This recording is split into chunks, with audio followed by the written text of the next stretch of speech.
Salut à tous, heureux de vous retrouver dans ce nouveau numéro du Delta Sport, le numéro 7, sommaire tout de suite en images.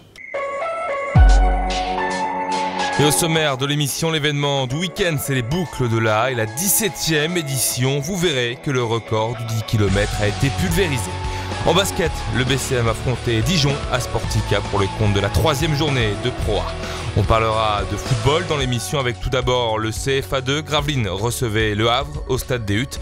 Le lendemain, c'est la D2 féminine qui jouait aux Huttes avec la réception de Vandenheim. Enfin, on refermera la page football avec Lone Plage et son déplacement à Dunkerque en DH. Du côté du handball, l'USG devait confirmer son excellent match à Hasbrook sur le parquet de Billy Montini. On ira faire un tour à l'école de rugby de Gravelines. Les jeunes catégories nous avaient donné rendez-vous samedi. Enfin, on terminera l'émission par un hommage à Bruno Metsu. Ce grand monsieur du football dunkerquois est décédé en milieu de semaine dernière. Et on commence donc avec l'événement du week-end sur Gravelines. C'était bien sûr la 17e édition des boucles de l'A qui se déroulait dimanche matin. Retour sur l'événement. C'était la 17e édition des boucles de l'A. Ce dimanche, une nouvelle édition ponctuée par le nombre toujours croissant de concurrents.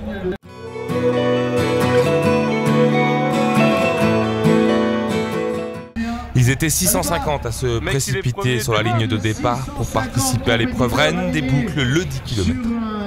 Parmi eux, il y avait une bombe, le Kenyan Kiplagat. Le Dossard 594 a explosé le record en concluant ces 10 km en 28 minutes et 56 secondes. Une performance. I'm very happy today. I win the race. Je suis très heureux aujourd'hui, je gagne la course, je ne m'attendais pas à faire un temps aussi canon, mais je me sentais tellement bien, la course est superbe, je l'aime car il n'y a pas beaucoup de virages, je suis vraiment content d'être ici. The course was very nice. I like the course. There's no many corners. So I'm very happy to be here today. C'est parti très vite là sur les 4-5 premiers kilomètres. Moi j'ai temporisé parce que déjà comme c'était ma première course de rentrée, je ne savais pas vraiment où j'en étais. Donc j'ai voulu partir sur mes bases quoi, tout simplement. Et après je suis revenu petit à petit sur le groupe de tête, sauf le premier qui... Ouais, le premier était intouchable, on le savait. Mais les boucles, c'est surtout ces centaines de concurrents venus avant tout pour se faire plaisir. Ouais, satisfait, ouais, c'est toujours un façon un plaisir de courir à Gravelines. C'est avantageux, c'est parfait. Vivement la prochaine dans les mêmes conditions. D'ailleurs, pour l'organisation, la volonté affichée reste la même. Les boucles de l'A sont grand public et c'est assumé. Que certains athlètes d'un très bon niveau s'inscrivent, ça nous va bien également, mais on ne mettra pas de moyens particuliers en place pour attirer vraiment l'élite. L'élite est la bienvenue sur nos terres. Mais ça reste, je répète, avant tout une épreuve de masse. Les boucles de l'A sont très populaires et la volonté de la municipalité est de faire venir un maximum de coureurs, quels qu'ils soient de catégorie populaire ou qu'ils soient des gens de club. C'est ce qu'on vit d'ailleurs actuellement et depuis plusieurs années, au moins pour la 17e année ici à Gravelines. Même si pour le président du Challenge des Dunes de Flandre, les boucles de l'A ont un potentiel d'attractivité que certaines courses du littoral n'ont pas. La volonté, c'est que ça perdure comme ça, c'est vrai. Mais si vous voulez, avec le temps, par exemple, ce nouveau record aujourd'hui, 28,56 par Kiplagat, on se rend quand même bien compte que la course de Gravelines vient encore de passer un cap, vient encore de s'afficher comme étant quelque part une épreuve qui pourrait être incontournable pour le Nord-Pas-de-Calais, mais même au-delà, on pourra venir peut-être, si cette volonté est affichée, on pourra peut-être venir de très loin. Un dilemme qui pour l'instant ne concerne pas pour le moment la ville de Gravelines. Gravelines qui pourrait d'ailleurs dans un futur plus ou moins proche organiser les championnats de France du 10 km. Mais ça, c'est une autre histoire. Et les boucles se sont conclues à Sportica par une remise des médailles. Sportica qui accueillait la veille dans sa salle le BCM qui retrouvait donc la maison avec le 3e match de Pro A. C'était face à Dijon. Résumé de la rencontre avec des images de Cédric Alloa. Le BCM retrouvait Sportica, 3e journée de Pro A face à Dijon, privé de Yannick Boccolo blessé.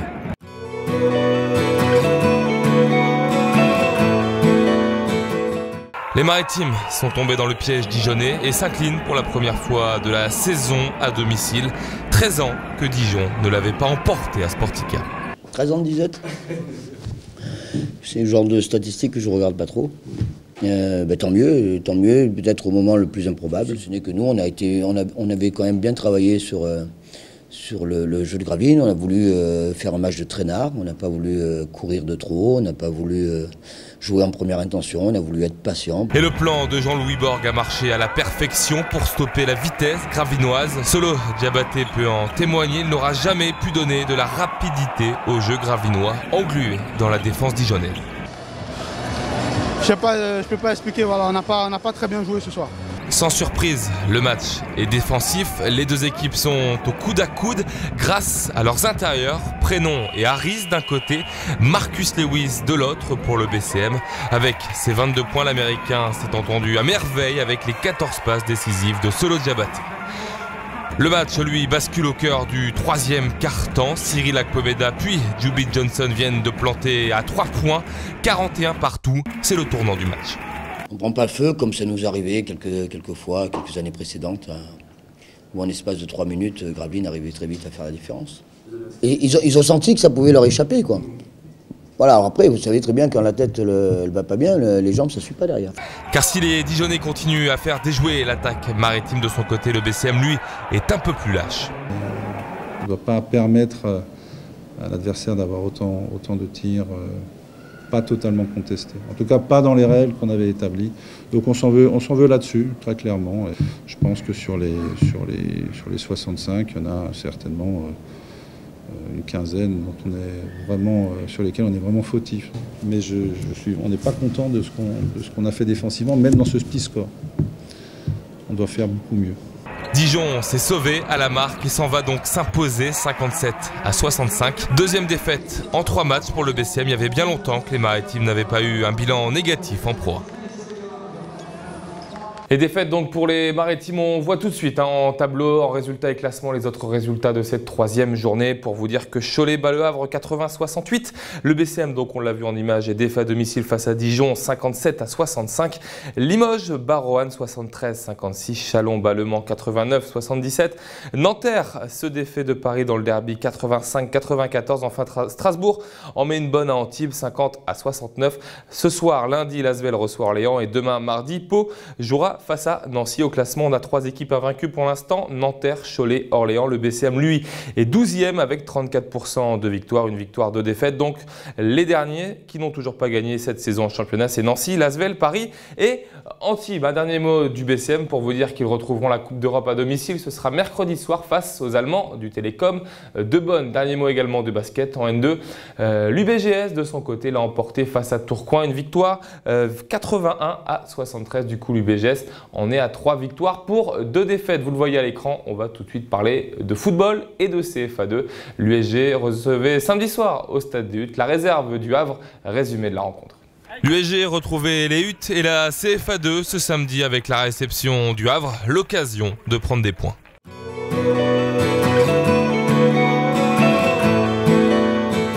On avait à cœur de faire une bonne performance. On savait que recevoir le Havre, c'est jamais évident, sachant qu'ils ont beaucoup de points qui descendent. Mais on voulait rester fidèle à nos valeurs. Comme le coach a dit, tout est possible sur 90 minutes. On a essayé, on a eu du cœur, mais malheureusement, il nous manquait peut-être de la qualité dans la dernière passe et dans les derniers 30 mètres. Car l'USG a eu la possession du ballon, l'USG a tenté, s'est créé des occasions à l'image de Florent Allais en première période ou encore de Mathieu Augues. Mais l'USG est resté stérile, l'USG ne marque plus en championnat, 3 matchs que ça dure. Pour le moment, côté gravelinois, il n'y a pas urgence. C'est plus facile de défendre que d'attaquer, l'effectif a été renouvelé presque à 80%, donc pour qu'il y ait de la cohésion entre nos attaquants, il faut continuer à travailler à l'entraînement comme on le fait et rester positif. Parce que le plus important c'est de se créer des occasions, après il faut les mettre. Mais bon, on reste positif. Et à défaut de pouvoir marquer, l'USG s'est donc attaché à bien défendre, ce qu'elle a fait articuler autour de Djouma Sangaré. Il y a des matchs comme ça où tu repars avec un sentiment de frustration extrême. Même s'il faut être, je pense, objectif. On ne sait pas non plus créer 10 occasions, mais force est de constater que non plus. D'ailleurs, je pense qu'ils en ont 0. Giuseppe Bianco a raison jusqu'à la 83e minute, car à ce moment-là, Warghini sort de sa boîte et s'en va ouvrir le score d'une magnifique frappe. Ça n'a pas tourné en notre faveur, c'est dommage, mais contrairement aux saisons précédentes, où ça tournait pas en notre faveur, mais on sentait que dans le jeu, comme tu le dis, on allait être incapable de marquer. Moi j'ai senti aujourd'hui une équipe de Gravelines capable de marquer. L'USG s'incline 1-0 et continue de se construire en prenant le minimum de points. Et l'USG se fait donc battre pour la première fois de la saison en championnat à la maison. On voit tout de suite les résultats et classements de cette 6e journée de CFA2. Bastia, c'est la surprise, est battu sur sa pelouse par Noisy-le-Sec, 1-0. Calais et Amiens font match nul 0 partout. Grande-Sainte, grâce à un but de Kevin Chateau, bat le Maccabi Paris 1-0. Wassel se défait de Caen 2-1. Le Havre bat donc l'USG 1-0. Enfin, Arras bat Saint-Ouen 3-1. Et Quevilly en passe une bonne à Marc. Victoire 6-1 des Normands. Au classement, Arras est leader avec 22 points. Deuxième, Bastia 21 points. Troisième, Calais 17 points. Grande-Sainte est 9e avec 13 points. Marc 10e avec 12 points. Enfin, Gravelines est dans la zone de relégation avec 11 points. Les Gravelinois qui, le week-end prochain, retrouveront la Coupe de France, le 6e tour, un déplacement à Berck. Promotion de Ligue. La qualification devrait donc être validée pour les hommes de Giuseppe Bianco. On continue, nous, à parler de football, à parler de Gravelines, cette fois en D2 féminine, les filles de Jo Vestelin qui avaient rendez-vous avec un gros morceau, Vendenheim, résumé de la rencontre. L'USG recevait du lourd au stade des Huttes ce dimanche. Vendenheim, une formation taillée pour la division 1.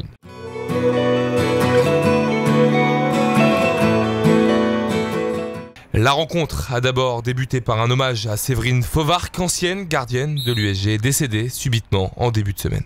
Avant le match, il y a eu beaucoup d'émotions et je voudrais avoir une très grande pensée pour Séverine qui est partie là-haut. Donc c'était dur, c'était dur. Sur le terrain, les filles de Jo Vestelin ont d'abord pris la pression alsacienne. Vendenheim pousse, mais à chaque fois, Laure Bacu fait les arrêts qu'il faut. L'USG en profite d'ailleurs en contre, mais Candice Blondel et Cathy Fever ne trouvent pas l'ouverture. L'USG va craquer à la demi-heure de jeu. O'Haraud ouvre le score. À partir de là, la foudre s'abat sur les Gravelinoises. Puisqu'en 10 minutes, Vendenheim va inscrire de nouveaux buts. Godin tout d'abord, puis Huet, 3-0 à la pause. Il n'y a déjà plus de suspense. J'allais dire, c'est pas qu'on peut rien faire, mais il y a une trop grande différence de niveau. Alors il faut s'accrocher, il faut pas baisser les bras, essayer de s'encourager. Donc voilà, et 3 buts en première mi-temps en 10 minutes, 3 buts en deuxième mi-temps en 10 minutes. Donc voilà, et dans leur moment fort, ils jaillissaient. L'USG va reprendre une nouvelle avalanche de buts en 10 minutes. Godin en profitera pour réaliser un triplé. L'USG, de son côté, s'incline 6-0 face à l'ogre du championnat. Mais l'important lui arrivera le week-end prochain avec la réception de Val d'Orge, d'une équipe à la portée de l'US Gravelines. Et défaite logique donc malheureusement pour les filles de Jo Vestelin. Quand on va voir les résultats et classements des autres matchs de cette 6e journée de D2 féminine, pour vous dire que Montigny étrie Dijon 7-0. On l'a vu en image, donc Vendenheim bat l'USG 6-0. Nancy, c'est une petite surprise, Babysheim 3-1. Rouvroy et Amiens font match nul et Vierge 0-0. Templemar-Algrand, ça a été reporté. Enfin Val d'Orge et Compiègne font match nul. Un but partout au classement. Vendenheim est leader avec 22 points, suivi d'Algrange 20 points. 3e Amiens 16 points. L'USG de son côté est 6e avec 14 points et un match de retard. De son côté, Rouvroy et Montigny ferment eux la marche avec 10 et 9 points. Oui, l'USG a un match de retard. Les filles le rattraperont ce week-end face à Val d'Orge. On passe nous tout de suite à l'ADH. On conclut cette page football avec Lone Plage. Lone Plage avait rendez-vous avec un derby du côté de l'USL Dunkerque. Cédric Alloy y était, résumé de la rencontre. Lone Plage effectuait le plus court déplacement de sa saison à Dunkerque pour un derby.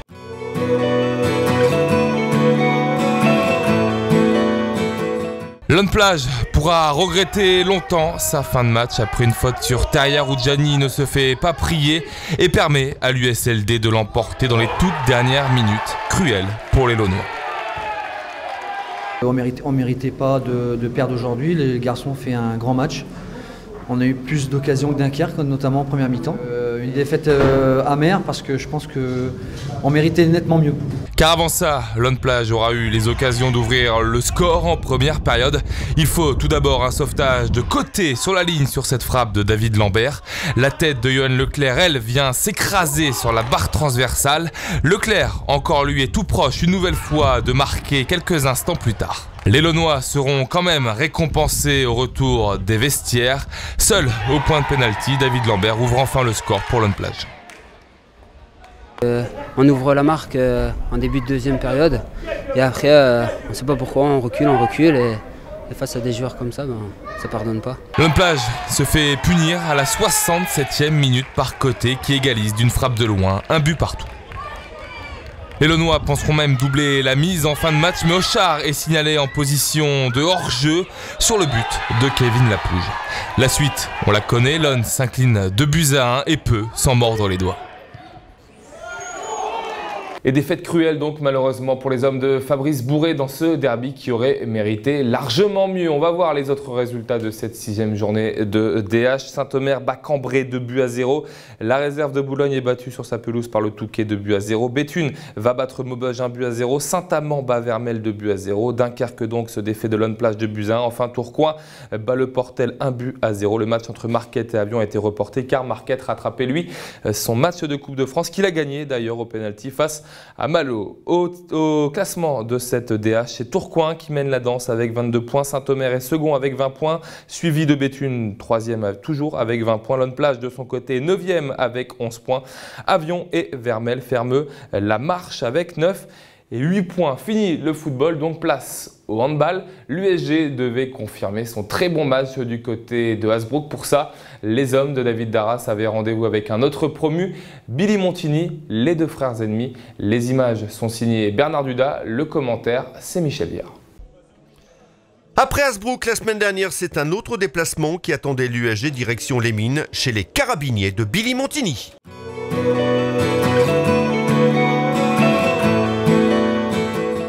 5 minutes, c'est le temps que les Gravelinois ont fait illusion à Billy Montigny. Jamais l'USG n'est parvenu à trouver la solution. Fébrile défensivement, maladroit offensivement, les Gravelinois s'empêtrent d'entrer dans le piège billisien. David Darras demande rapidement un temps mort histoire de recadrer ses troupes, mais rien n'y fait. La machine locale gère et convertit bon nombre des occasions de but. À la pause, la marque est de +4 pour les carabiniers, 18-14. Pas cher payé pour nos couleurs qui s'en sortent plutôt bien. La reprise voit les joueurs des Mines revenir animés toujours des meilleures intentions. L'écart s'en ressent, d'autant que l'USG semble déjoué. Rien, je dis bien rien, ne fonctionne. Le bateau gravelinois sombre et coule. 36-24, +12 pour Billy. On était loin samedi soir de la sérénité dégagée il y a une semaine à Hasbrook pour l'USG. Espérons que cette défaite ne soit qu'un simple accident de parcours, ça peut arriver. Il y en a un par contre pour qui la saison est terminée, c'est Alexandre Decroix, le gardien gravelinois, rupture des croisés du genou. On écoute Romain Broders. Bon, 36-24, le score est là pour refléter le match. On est tous passés au travers, il n'y en a pas eu un pour rattraper l'autre. Maintenant, il n'y a rien à ajouter, il faut qu'on bosse. Parce que le maintien, même avec là on était sur une bonne lancée et c'est pas gagné, il va falloir qu'on bosse à l'entraînement pour se remettre tous bien en question après ce match. Pour mettre bien les choses au point, pour s'investir. C'est l'investissement qui compte. Il faut vite retrouver la motivation et l'envie, d'autant que la route s'annonce semée d'embûches avec la réception samedi de Dunkerque à 19 h et le déplacement dans 15 jours à Amiens, l'autre ogre avec Hasbrook de la poule 3, du lourd et même du très lourd. Dans les autres résultats de la 4e journée de National 2, la poule 3 a signalé les victoires de Torcy face à Chaville 35-27, Amiens a battu Savigny 30-27, Dunkerque se fait surprendre chez lui par le stade Mélantois 30-24, Billy donc a battu Gravelines 36-24, Hasbrook confirme en allant l'emporter à Ivry 27-26, et enfin Meursan n'a pas existé face au stade Valéry-Quay 42-20. Au classement, Hasbrook, Amiens et le stade Valéry-Quay mènent la danse, Gravelines est 6e, et enfin bon dernier, Morcy-Fleury qui n'a toujours pas gagné le moindre match. Allez, on poursuit le Delta Sport, cette fois avec du rugby. On a été faire un tour du côté de l'école de rugby du RCM. Les enfants nous ont accueillis à bras ouverts. Reportage. Le RCM se structure depuis sa création en 2006, à l'image de son école de rugby.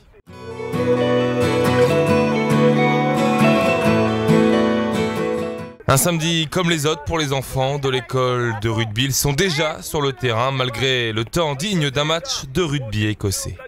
Des moins de 7 ans au moins de 11 ans place à l'entraînement, donc assez fondamentaux.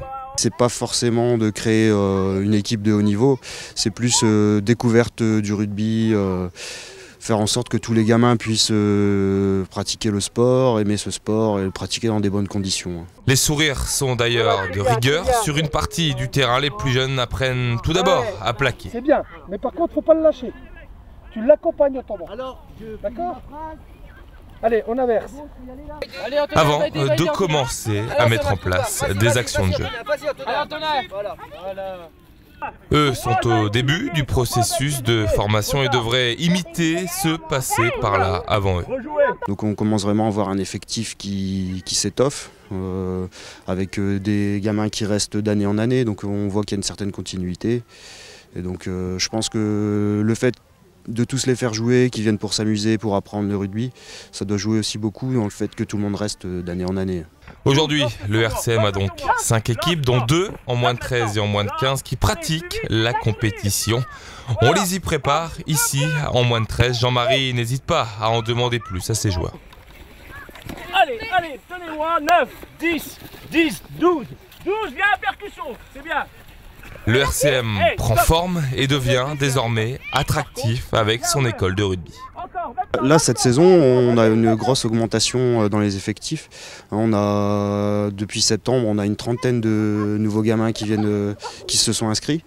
Donc c'était jamais arrivé, à part l'année de la Coupe du Monde en France, c'était en 2007. Et on devrait retrouver d'ici quelques années certains de ces joueurs sous les couleurs gravinoises.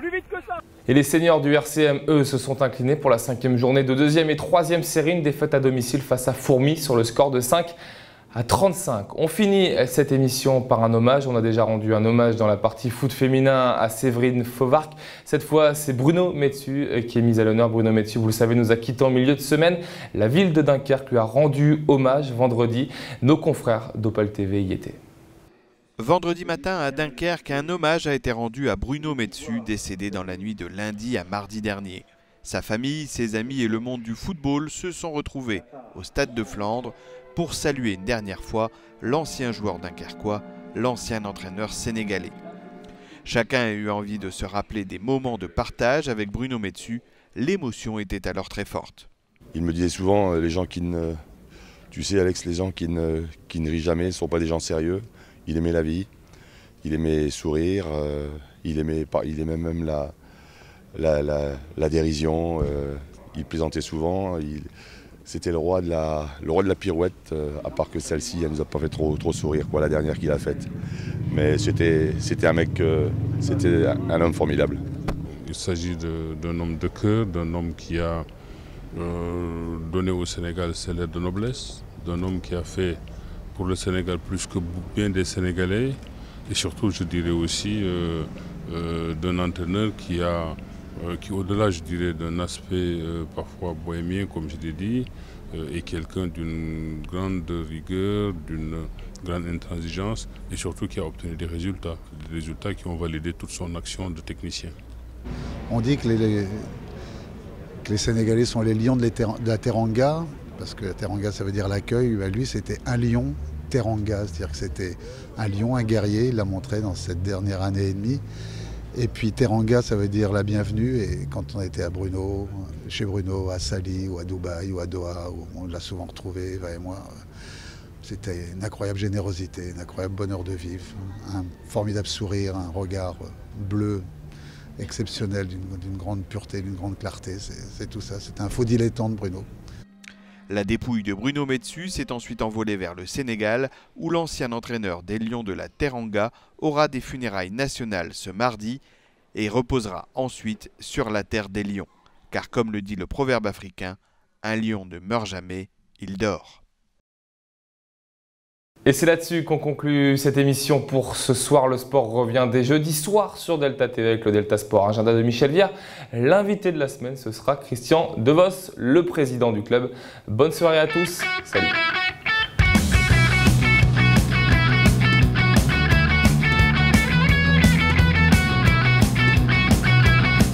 Le Delta Sport vous a été présenté par Vogue Coiffure Sportica. Votre coiffeur pour hommes, femmes et enfants, ouvert du mardi au samedi en non-stop de 9h à 19h. Vogue Coiffure Sportica, 03 28 65 39 37.